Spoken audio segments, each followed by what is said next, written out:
TJ. Manlaba. Sa panlaba mo. Na-overwhelm ko, Char. Ito mo. Hilak ito, pagkani. Di ko pa kita mo hilak eh. Hilak ka lang pero kami murag kamatis ka na yata.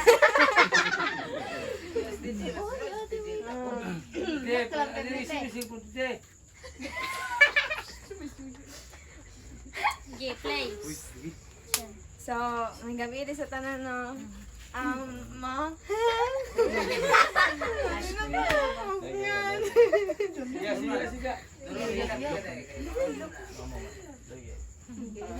Wait lang ha. Sugod-sugo, ano mo hilak?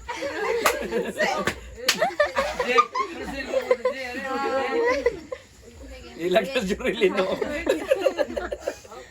Birthday mo. Lamat na. Sige, tayo go. Ako ang declaration ma. Ay, una ka nang dako kong pasalamat mga na inahanti ka.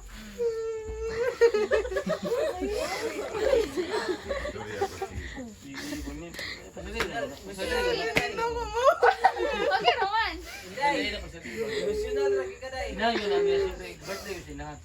Ano mo ka na? Dako kayo ko pasalamat sa Ginoo. Kay gitagaan ko mga ginikanan nga kanang grabe mo sakripisyo bisan sa ato ang pagpangalagad o sa imong pagpaningkamot para nga makaskwela mi.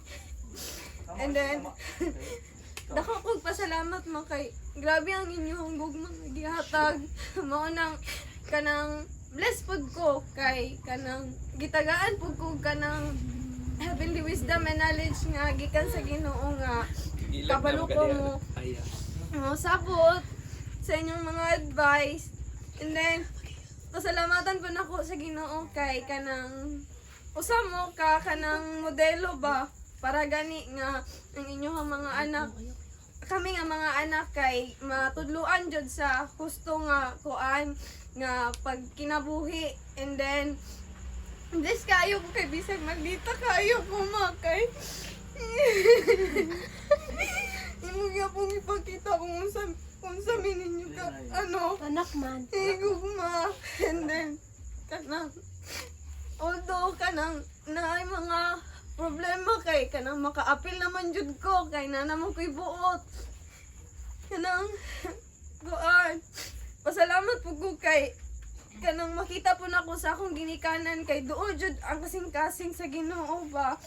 And then kuan kanang mapasalamaton ko kay kanang despite sa mga ginagmay o dinagko nga problema kanang fighter jud kay ba kay tungod kanang naaman tay Ginoo. And then grabe pud ang pabuhay nga gipakita sa Ginoo kay tungod kanang matindud-anon nga mga lagad ba. And then mapasalamaton ko makay kanang bisan daghan kayo tag naagian kanang wala gyapon ni surrender, always ang gyapon nga mutawag sa Ginoo.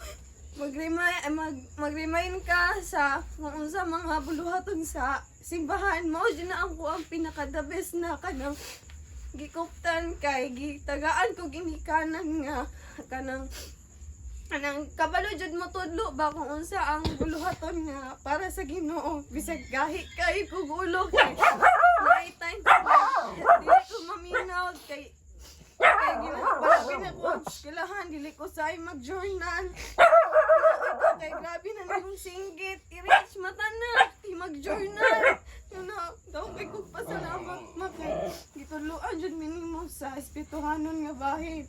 And then hindi ka na po ni sa Ginoo. And I declare mga taas pa nga kinabuhi nga mag-uban ta ninyo nga mga lagad uban nga I know nga naji plano ang Ginoo nga dili lang kitang tulo ang mga lagad pati na pud si Papa. And then dili lang pud kita nga pamilya pati na pud ang mga igsuon ninyo side by side ninyo magduol na di sa Ginoo. And I declare mga nga kanang tagaan pa jud kag kabaskog kalig-on sa panglawas kay kanang maproblema pug ko kung maglain-lain imong lawas. And then kabalo man ko nga naman jud mga times na magsakit jud ato ang lawas, but kanang sorry po kay naay times na dili ti ka maatiman kay laging ka na makafocus na lang po sa buluhaton sa eskwelahan. And then, I know nga nagasik po ka og ka na care sa imong mga anak o bana ba. But, dili man malikayan murag kuan ba mawala na sa huna-huna kay makita mo ko naman sa imo kay kana mulihok jud ka basta kay kaya nimo. And then, mapasalamaton ko kay grabe ka kayo kana mo kuan ba, grabe ka kayo mo fight ba kung makaya lang dyan sa imo ha. And then I declare na sa imo pagpangalagad kanang mas mo dako jud ang imuhang pagtuo diya sa Ginoo. Daghan pa ka nga